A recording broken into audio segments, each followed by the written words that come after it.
才4次就晕了。真是年少不知身子贵，老来只能躺床睡。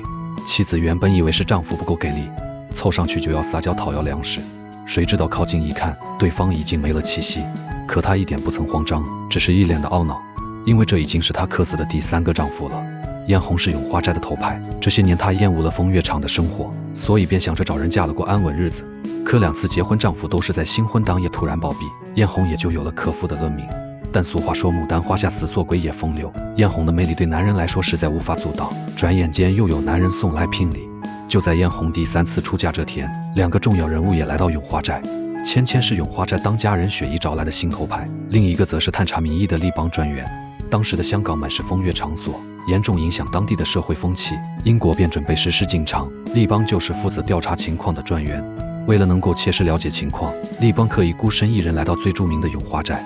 结果刚到这里就看见燕红出嫁的场景，可他的眼光却落在了一旁娇艳动人的芊芊身上，仅这一眼便让他的心再也静不下来。殊不知他已经落入了准岳父老朱的算计中。永花斋之所以能够如此热闹，可离不开老朱的帮忙，因为雪姨和老朱是老相好，背靠警察局长，永花斋平日里面对小检查丝毫不在意。可这次情况特殊，于是老朱直接在永花斋给立邦摆了个庆功宴，让他好好感受一下这里的风土人情。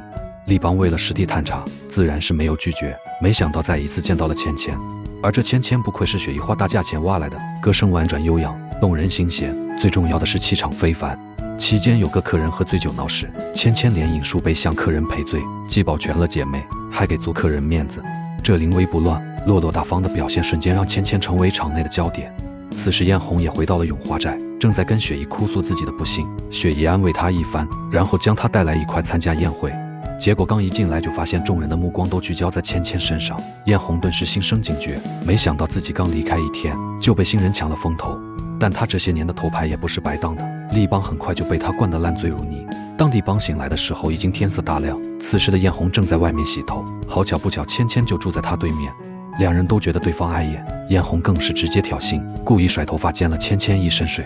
这时候立邦听到动静走了过来，芊芊见此赶忙收敛，故作端庄地和立邦打了个招呼。燕红一眼就看出他的心思，不断和立邦说着悄悄话。芊芊看到2人亲密的模样，直接转身离开，心里却默默记了下来。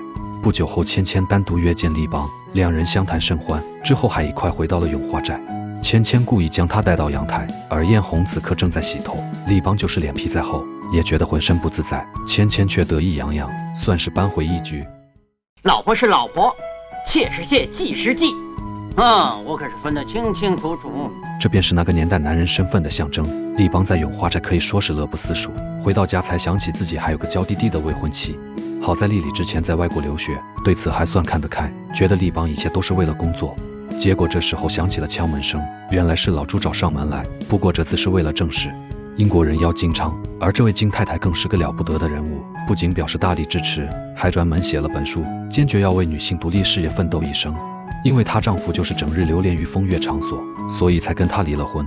结果金太太前脚刚从警局离开，后脚雪姨就带着芊芊来这里登记身份。旁边的小警员正在核实永花斋人员的身份，结果却发现了一个不得了的事情。原来立邦这次来香港还有一件私事，他小时候订过一门娃娃亲，可10多年前女方家里突遭变故，那个孩子据说流落到香港。小警员发现这个小女孩就是燕红，老朱没有将这件事告诉立邦，他可不希望女儿的婚事有所变化，所以老朱私下找到燕红，旁敲侧击询问她小时候的事情。燕红瞬间就明白了老朱的意思，她故作轻松地说自己才不会惦记这些事，她很小便被卖到了青楼，对什么久远的婚事可没兴趣。再说自己已经连续克死了3个丈夫，谁还敢娶她？虽然嘴上说的无所谓，可燕红的眼眶却忍不住泛红。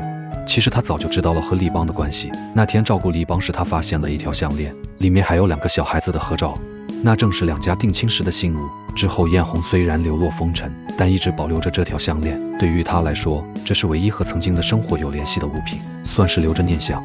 然而那一刻她却不敢和立邦相认，毕竟2人现在的身份差别太大了，一个底层的风尘女子，一个却是前途无量的官场新贵。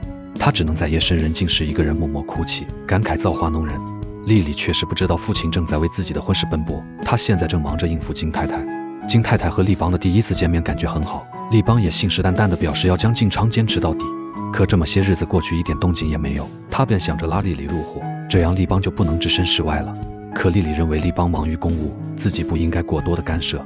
金太太只觉得他太傻了，就像是曾经的自己一样。殊不知男人太容易见色起意了，到时候他就知道后悔了。丽丽虽然表面上波澜不惊，但内心忍不住开始动摇，而她的担心一点都没有错。此时的丽邦可太逍遥快活了，她跟着朋友来到永花寨，芊芊和嫣红见此争先恐后的来到她身边。丽邦竟像其人之福，可把旁边的朋友给羡慕坏了。可嫣红却藏着心事，虽然嘴上说不愿意和丽邦相认，可心里的感情却无法抑制。于是她悄悄将丽邦带回自己的房间，将那个有两人合照的项链拿了出来。之后开始缓缓讲述起曾经的故事。那年老家发大水，家里人相继饿死，他便流落街头，之后被人贩子卖到了香港，一番辗转后在永花寨落脚。如今他不奢求能够和丽邦待在一起，宁愿他跟芊芊双宿双飞，也不要和那个千金小姐扯上关系。旁边的芊芊恰巧听到这番话，内心很是触动。两人都是苦命人，何必要为难彼此？总之算是冰释前嫌。俗话说三个女人一台戏，但若是一个小姐两个妓，只怕场面会更加混乱。丽丽最近一直感觉忧心忡忡，金太太便带着她来到许愿树下祈祷。结果丽丽却撞见芊芊和丽邦待在一起，两人举止亲密，嬉笑玩闹。可她毕竟是丽邦的未婚妻，不愿意家丑外扬，便假装摔倒朝金太太倒去。结果两人都躺在了旁边的草丛里，金太太因此没有看见丽邦。丽丽自然是咽不下这口气，于是她亲自找到永花寨，要和芊芊理论一番。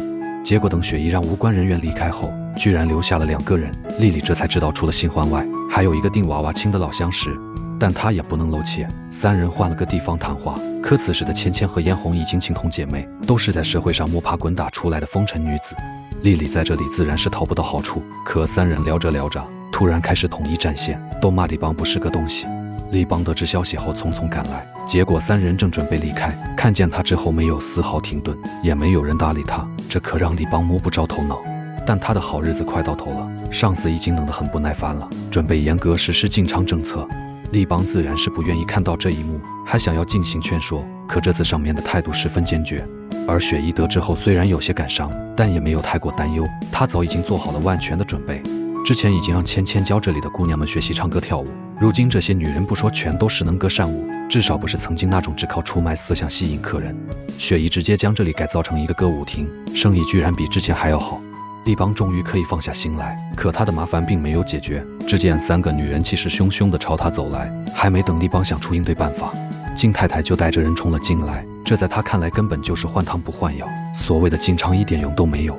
雪姨肯定要跟她争辩，双方话不投机半句多，没聊两句就直接动起手来。台上的人更是看热闹不嫌事大，还演奏起欢快的音乐。没有受到牵连的客人则是继续跳舞，场面乱作一团。三个女人则是趁乱抱住丽邦，结果重心不稳倒在地上，之后所有人都扑了上来。